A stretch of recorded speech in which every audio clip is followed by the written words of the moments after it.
Professora Dora, não há dúvida de que é difícil essa identificação numa sala com 40 alunos, jovens ou adolescentes.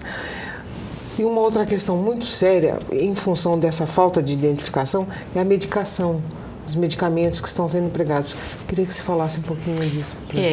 Recentemente, né, nos últimos anos, a gente vem ouvindo, e muitas vezes até a própria mídia tem divulgado isso, né?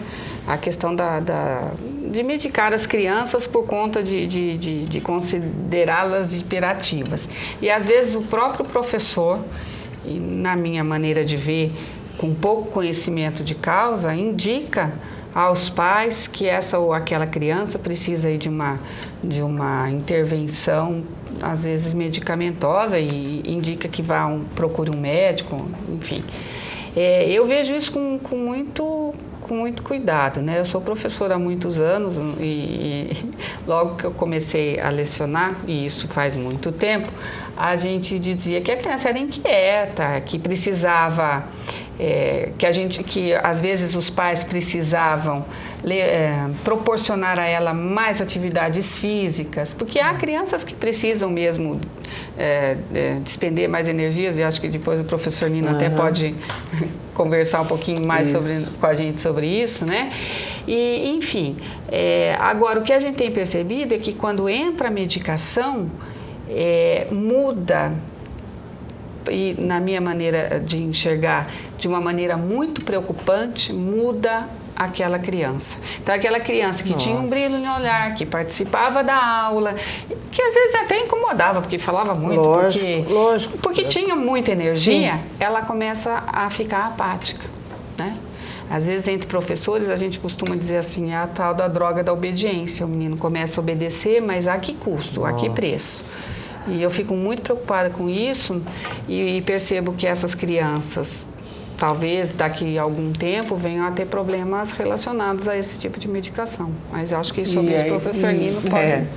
O professor Nino que vai nos esclarecer. Realmente, é um assunto que preocupa, e nos atendimentos o que a gente observa é que há vários fatores envolvidos. Primeiro, o mundo ficou muito rápido para essa criança.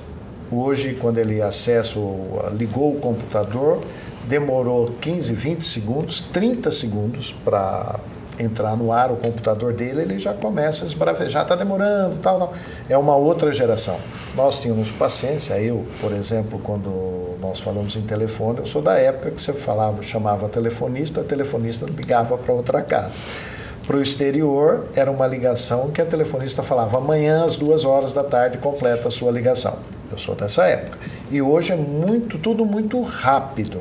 Tudo muito rápido. Então, a criança incorporou esse sentido de velocidade. Esse é um fator. O segundo fator é que o número de filhos diminuiu muito. Então, ele não tem muitas vezes com quem conversar. E ele passa muito tempo na frente da televisão recebendo muitas informações. Quando ele vai para a escola, muitas vezes ele não tendo o limite, ele acha que ele pode falar espontaneamente a qualquer momento, com qualquer um, em tons diferentes de voz, não respeitando o que está ocorrendo ali. Por quê? Porque hoje não se almoça mais em família, então todo esse espaço a gente procura investigar durante um atendimento. Então isso para a gente é importante. Bem, quanto ao medicamento, infelizmente eu vou ter que falar uma coisa aqui que muita gente não vai gostar de ouvir. Muitas vezes o médico acaba receitando por uma conta, ele não está sendo formado para trabalhar realmente num diagnóstico daquela criança. Porque na residência médica, tudo que se pega são outras doenças, outros sintomas neurológicos do adulto. E a criança com problema pedagógico, nem sempre, ou com problema de dificuldade de aprendizagem, ele vai para um pronto-socorro, ele vai para um hospital, ele acaba procurando um outro tipo de atendimento que pode ser errado. Uma aula particular que vai fazer o quê? Que aquilo torne uma muleta e não um remédio. Ele vai continuar com as dificuldades, só resolveu para aquela avaliação que ele fez pontual.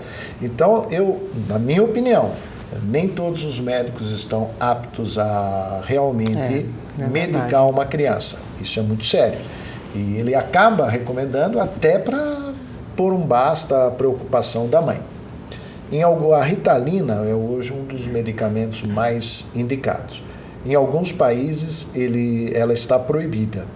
No Canadá, agora em 2012, ela foi proibida. E há alguns para todo mundo, não só para jovens? Para problemas voltados à educação. Tá. E os outros com bastante reserva. Tá.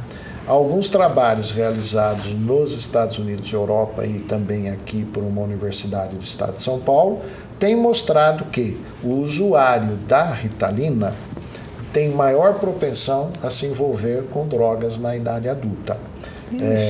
Nós não temos ainda a clareza, há um novo foco de pesquisa, um novo tema, se ela está se envolvendo com as drogas em função de ter utilizado a Ritalina ou se aquele quadro, aquele comportamento social que ela desenvolvia, de sendo repreendido, de ser hiperativo, tudo, acabou excluindo de um grupo e ela foi encontrar o apoio num outro grupo indesejado. Então, isso são pesquisas que estão se desenvolvendo ainda. Mas a medicação tem sido vista com muito cuidado.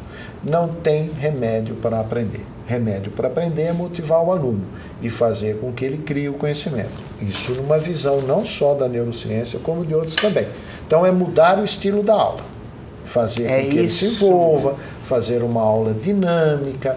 Tem um momento, uma das minhas falas que eu tenho, que é a avaliação não formal.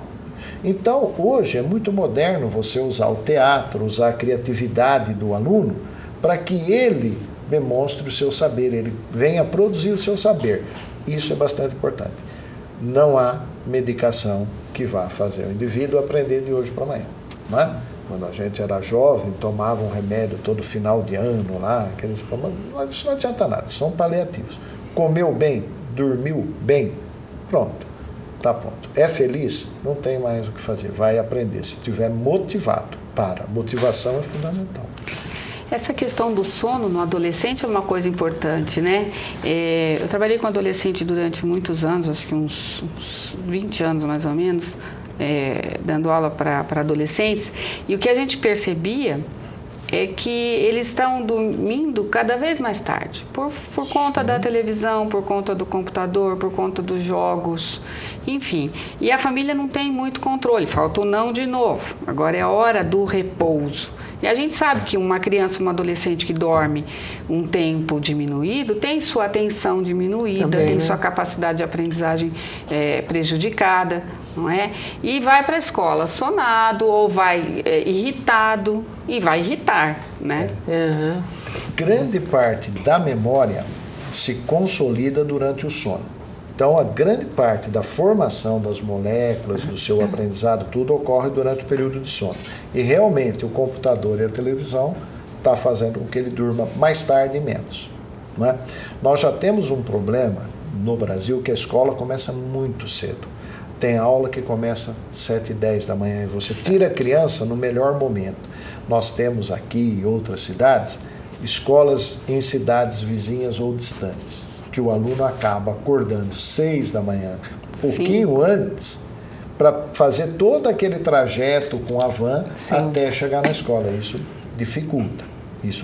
Então, o sono, ele consolida a memória. Isso é muito fácil. A hora que eu dormi, eu fechei o olho, a minha área da visão está trabalhando um pouquinho menos, não estou recebendo estímulo visual. O ruído no noturno, ele é menor. Então, a área da audição diminuiu a sua atuação também. A área sensitiva, sinestésica, diminuiu porque eu também não estou recebendo muitos estímulos. É um momento que o cérebro se rearranja. Quando diminuiu, ele tem que fazer aquele serviço num espaço de tempo menor. Então, ele não consegue uma boa produção. Quando se fala diminuir, existe um tempo ideal mesmo ou é muito individual? O tempo de sono é muito individual, mas o sono deveria ser de pelo menos 8 horas, o que vai ser 1/3 do seu dia. Eu acho que é razoável.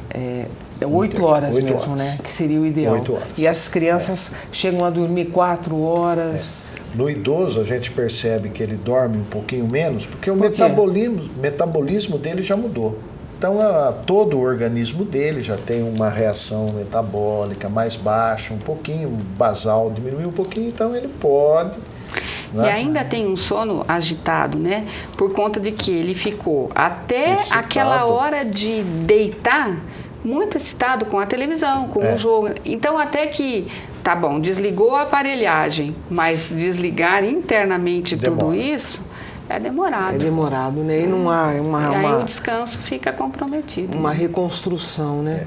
Há controvérsias, né? Do ponto de vista gastronômico, gastroenterológico, tá? Os gastroenterologistas, os pneumologistas também. Mas nós tomávamos o leite antes de dormir. E o leite, ele é riquíssimo num aminoácido chamado triptofano, que vai participar da construção de alguns neurotransmissores que tranquilizava, né? Quando a gente estava lá, toma um leite morno, vai bem. E essa criançada não toma. Do ponto de vista de refluxo, o leite não é o mais indicado. Mas sendo meio copo, uma xícara de leite, nada vai impedir. Mas seria um calmante natural, sem nada. Não precisa dar Ritalina. Né? Não precisa dar Ritalina para ele. Né? Não precisa dar Ritalina. Nós temos que voltar a ser mais simples. Então, para a gente poder encerrar, eu queria saber de vocês, né, uma perspectiva. A gente já, de alguma forma, responsabilizou família, professor, educação.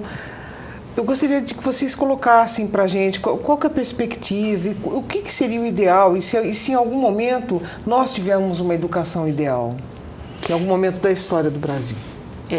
Eu penso que a gente sempre luta pelo ideal, né? E nós, educadores, de maneira fundamental, nós não somos satisfeitos, não. A gente e acho que isso é produtivo. Somos insatisfeitos. Só que bons insatisfeitos, se é que a gente pode qualificar assim. Eu vejo como importante para a educação, eu gosto de resumir numa palavra só, eu gosto de resumir na palavra compromisso. Acho que o compromisso seria o alicerce para a educação. E o compromisso nas diferentes vertentes aí, tudo aquilo que de alguma maneira pode se relacionar com a educação, com a criança, com o adolescente. Então, o compromisso da família, como a gente já colocou anteriormente.